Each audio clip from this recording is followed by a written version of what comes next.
اللہ اکبر اللہ اکبر اللہ اکبر لا الہ الا اللہ اللہ اکبر وللہ الحمد۔ اللہ کے نبی صلی اللہ تعالی وبارک وسلم نے فرمایا کہ ان 10 دنوں میں کیے جانے والے اعمال اللہ تعالیٰ کو ہر چیز سے بڑھ کر محبوب ہیں۔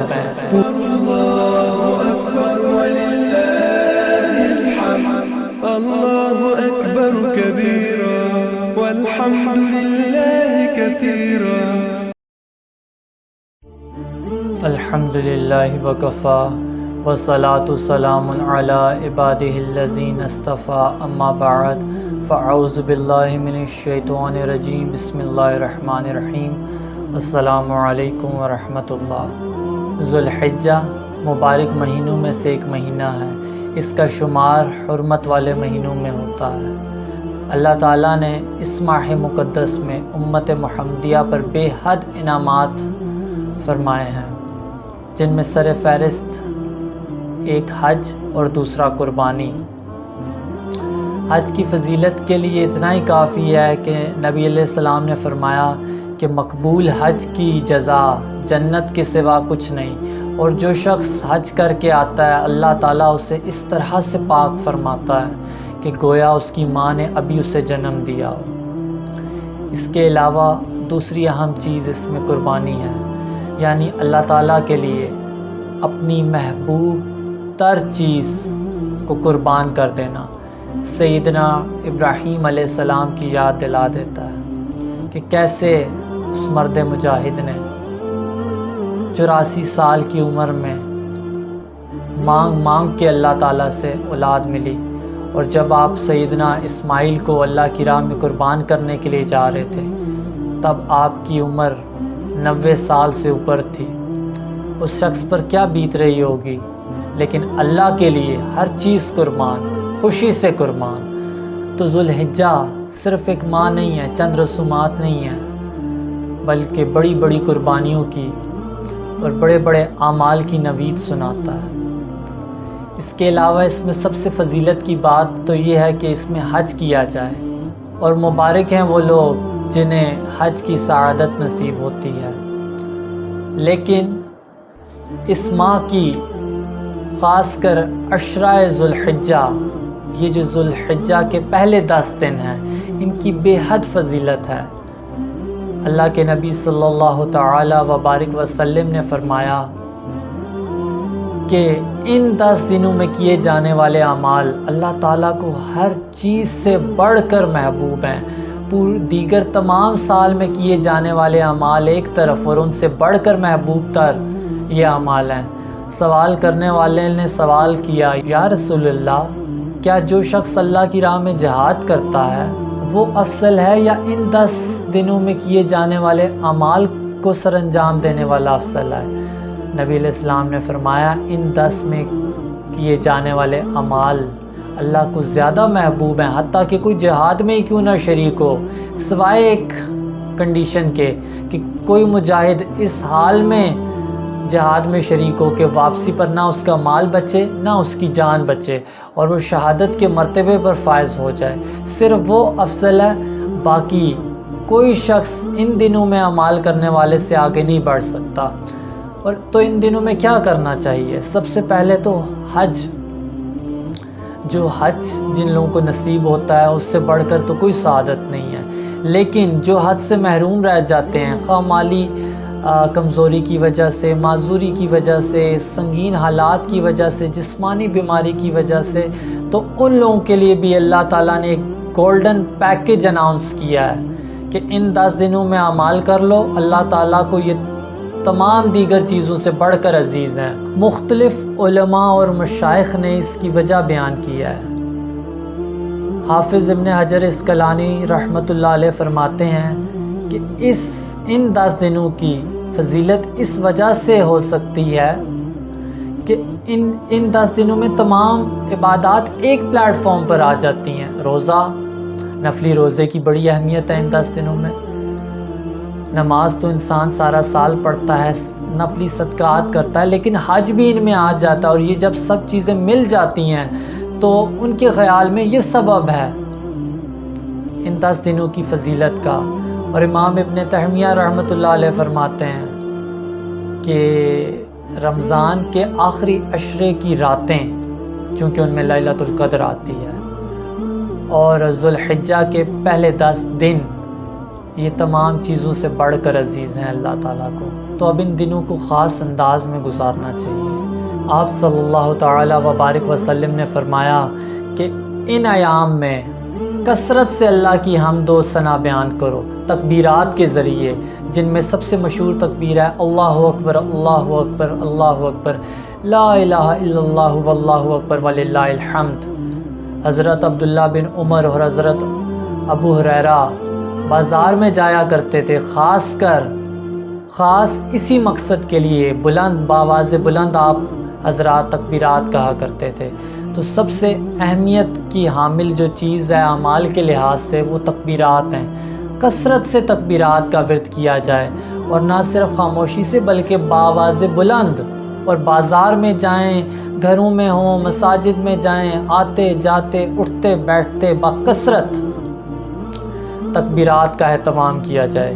اس کے بعد جو فضیلت آتی ہے ان ایام میں روزہ رکھنے کی، صلی اللہ تعالیٰ وبارک وسلم کی مبارک عادت تھی کہ آپ یکم ذی الحج سے لے کے 9 ذی الحجہ تک مسلسل روزے کی حالت میں رہتے تھے، اور 9 ذی الحج کے روزے کی اس قدر فضیلت ہے کہ آپ صلی اللہ تعالیٰ وبارک وسلم نے فرمایا کہ میں امید کرتا ہوں اللہ اس روزے کے صدقے گزشتہ 1 سال کے گناہ اور آنے والے سال کے گناہوں کو معاف کر دے گا، اور یہ روزہ ان دونوں سالوں کے گناہوں کا کفارہ بن جائے گا۔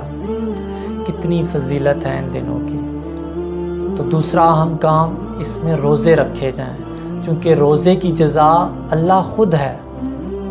اس کے علاوہ عبادات کا، نفلی عبادات کا اہتمام کیا جائے، کیونکہ نفلی عبادات کے ذریعے انسان کو اللہ کا قرب ملتا ہے۔ اس میں سر فہرست ہے قرآن کی تلاوت کی جائے، قرآن کو پڑھا جائے، قرآن کو سمجھا جائے، قرآن کے ساتھ اپنا تعلق مضبوط بنایا جائے، چونکہ یہ وہ اعمال ہیں کہ جن کے ذریعے سے یہ جو فضیلت بتائی گئی ہے وہ حقیقت میں اور اصل میں ہم حاصل کر سکتے ہیں ان اعمال کے ذریعے سے۔ ایسا نہیں ہے کہ یہ صرف ان ایام کی فضیلت ہے اور ہم جس طرح چاہیں ان ایام کو گزاریں اور ہمیں وہ فضیلت مل جائے گی، یا اللہ کے ہاں ہم کچھ مقام حاصل کر سکیں گے۔ بالکل بھی نہیں، بلکہ ہمیں نبی علیہ السلام کے بتائے ہوئے طریقے کے مطابق ان دنوں کو گزارنا چاہیے۔ تو یہ تو وہ چند اعمال ہیں کہ جن کے ذریعے سے ان کے فیوز و برکات ہم حاصل کر سکتے ہیں۔ اس میں جو دوسری اہم چیز ہے وہ ہے قربانی، سیدنا ابراہیم علیہ السلام کی جو یاد دلاتی ہے۔ قربانی حضرت آدم علیہ السلام سے شروع ہو گئی تھی اور قیامت تک رہے گی، لیکن جو اس کی بنیاد ہے وہ سیدنا ابراہیم علیہ السلام کی قربانی ہے کہ ساری زندگی مانگ اللہ سے اولاد نرینہ، 84 سال کی عمر میں اولاد ملی، اور اللہ نے کہا کہ جاؤ چھوڑ آؤ فلاں بیابان میں، کالے پہاڑوں میں، سنسان جگہ پر چھوڑا ہے۔ جب وہ اس قابل ہوا کہ باپ کا سہارا بنے گا، تو بڑوں کے امتحان بھی بڑے ہوتے ہیں، تو اللہ تعالیٰ نے قربانی مانگ لی، اور ابراہیم خلیل نے اس اپنے بچے کو اللہ کی راہ میں قربان کرنے میں کوئی دریغ نہ کی۔ یہ واقعہ ایک لمبا، ایک بڑی درد بھری داستان ہے۔ اصل موضوع یہ ہے کہ یہ وہ ماں ہے کہ جو ہمیں یاد دلاتا ہے کہ اللہ کی خاطر اپنے جذبوں کو قربان کرنا سیکھو، بڑی سے بڑی خواہشات کو ترک کر دو، اللہ کو پانے کے لیے، اللہ کی رضا کے لیے، اللہ کی تڑپ میں، اللہ کی طلب میں ہر چیز کو قربان کر دو۔ یہ اسے صرف رسم کی طرح قربانی نہیں کرنی ہے، اس سے کچھ سیکھنا بھی ہے۔ وہ یہ کہ اللہ کی راہ میں ہر قسم کی شے قربان کرنی پڑی تو کر دو، لیکن اللہ کو ناراض نہیں کرنا۔ قربانی ایک جانور کو ذبح کرنے کا نام نہیں ہے۔ اللہ کہتا ہے نہ تمہارا خون پہنچتا ہے نہ گوشت پہنچتا ہے۔ قربانی سے مراد یہ ہے کہ پورا سال پھر اللہ تعالیٰ کے لیے قربانی کرنے کا جذبہ ہمارے اندر پیدا رہے اور وہ پروان چڑھتا رہے، یعنی کہ اس چیز کو ہم خون بہانے کی حد تک لے گئے تو کیا ہم اپنے جذبات کو قربان کر سکتے ہیں؟ کیا فجر کی نماز کے لیے اٹھنے کے لیے ہم اپنی نیند قربان کر سکتے ہیں؟ کیا اللہ کے عشق میں ہم روزہ رکھ سکتے ہیں اس گرمی میں؟ جذبہ ہے تو اس سے پروان چڑھایا جائے۔ لہٰذا ان ایام کو اس طرح سے گزارا جائے کہ اللہ اور اس کے رسول کے ہم قریب ہو سکیں۔ اور حج کیا ہے؟ اللہ کی محبت میں، عشق میں انتہا، کہ جس میں آپ کی بدنی عبادت بھی لگتی ہے، مالی عبادت بھی ہے، اور ہر لحاظ سے قربانی، اتنا لمبا سفر، تکالیف کو برداشت کرنا صرف اللہ کو پانے کے لیے، اللہ کی رضا کے لیے۔ تو یہ وہ چیزیں ہیں کہ جن کے ذریعے سے اللہ نے ہمیں یہ عطا کی ہیں تاکہ ہم اللہ کے قریب ہو سکیں۔ بڑے سے بڑے جذبے کو قربان کرنے کے لیے اللہ کی راہ میں دریغ نہ کیا جائے۔ اس سے قطعاً یہ مقصد نہیں ہے کہ فرشتے بن جائیں یا نبی ہو جائیں، نہ نبیوں نے آنا ہے نہ ہم فرشتے ہیں، لیکن کوشش تو کر سکتے ہیں، کوشش تو کر سکتے ہیں کہ اللہ کے دین کے غلبے کے لیے اپنی آسائشوں کو، اپنے سکون کو بالائے طاق رکھ کے کچھ کام اللہ کے دین کے لیے بھی کیا جائے۔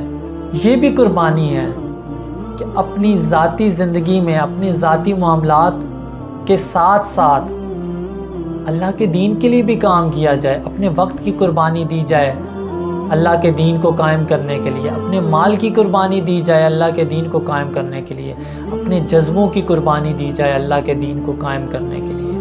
ہمارے ہاں مخصوص کر دیا جاتا ہے۔ قربانی کا مقصد صرف یہی رہ گیا کہ آپ ایک خاص قسم کا جانور لے کر آئیں۔ اب اور قسم کے ٹرینڈ چل پڑے ہیں کہ اتنے لاکھ کا جانور اور اتنی اس میں ریاض سے کام لیا جاتا ہے۔ اس میں بہترین انداز یہ ہے کہ آپ زیادہ سے زیادہ وہ چیز لیں۔ اگر آپ 5 لاکھ کا ایک جانور لے رہے ہیں، اس سے بہتر ہے کہ 5 لاکھ میں بے شمار جانور لیں۔ اصل مقصد یہ نہیں ہے کہ آپ نے کس لیول کا جانور لینا ہے، اصل مقصد یہ ہے کہ زیادہ سے زیادہ خدمت خلق ہو سکے، زیادہ سے زیادہ مساکین کی دل جوئی کی جا سکے۔ تو اپنے سب سے پہلے تصورات ٹھیک کرنے کی ضرورت ہے، قربانی کا جذبہ ٹھیک کرنے کی ضرورت ہے۔ ان تمام چیزوں کو مد نظر رکھتے ہوئے انشاءاللہ اگر ہم نے ان ایام کو گزارا تو اللہ تعالیٰ کے ہاں نہ صرف مقبولیت ملے گی ہمارے اعمال کو، بلکہ ہماری نجات کا بھی ذریعہ بنے گا۔ وما علینا الا البلاغ المبین وآخر دعوانا ان الحمد للہ رب العالمین۔ السلام علیکم ورحمۃ اللہ۔